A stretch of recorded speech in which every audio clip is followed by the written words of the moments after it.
the pilot of a helicopter that crashed into a foggy Calabasas hillside 1 year ago, killing NBA legend Kobe Bryant and 8 others aboard, should not have flown into cloudy conditions, where he became disoriented and lost control, federal investigators said Tuesday.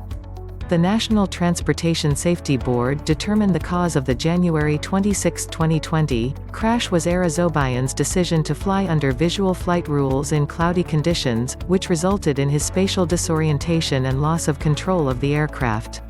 The board added that Zobayan's likely self-induced pressure to get Bryant to his destination and inadequate review of safety management procedures by helicopter operator Island Express contributed to the crash.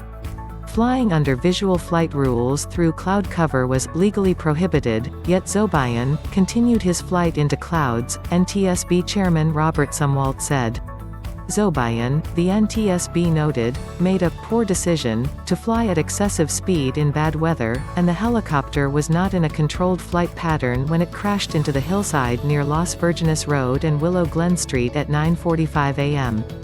NTSB member Michael Graham said Zobayan ignored his training, adding that as long as helicopters continue to fly into clouds while using visual flight rules, a certain percentage will not come out alive. Despite prior recommendations from the NTSB that helicopters be outfitted with crash-proof flight data and voice recorders, the Sikorsky that Bryant was flying on did not have such equipment. The Federal Aviation Administration did not require such features on the helicopter, nor was it required to have a safety management system. NTSB investigator Bill English told the board that Zobayan informed air traffic control that he was climbing to 4,000 feet, to get above the clouds. But English said the pilot was experiencing spatial disorientation because the helicopter banked to the left, away from the 101 freeway, while communicating with the controller that it had descended. Zobayan misperceived altitude and acceleration and suffered what is known as a somatographic illusion, according to Dr. Duwan Civilian. He said the acceleration of the chopper could cause a pilot to sense the aircraft was climbing when it was not.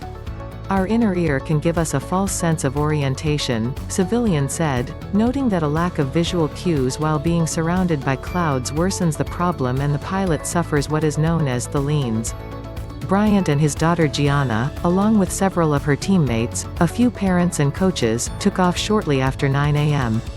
from John Wayne Airport in Orange County, heading to Camarillo Airport for the second day of a weekend tournament at the Mamba Academy in nearby Thousand Oaks. Also killed in the crash were Christina Mauser, Peyton and Sarah Chester, John, Carrie and Alyssa Altobelli, and Zobayan.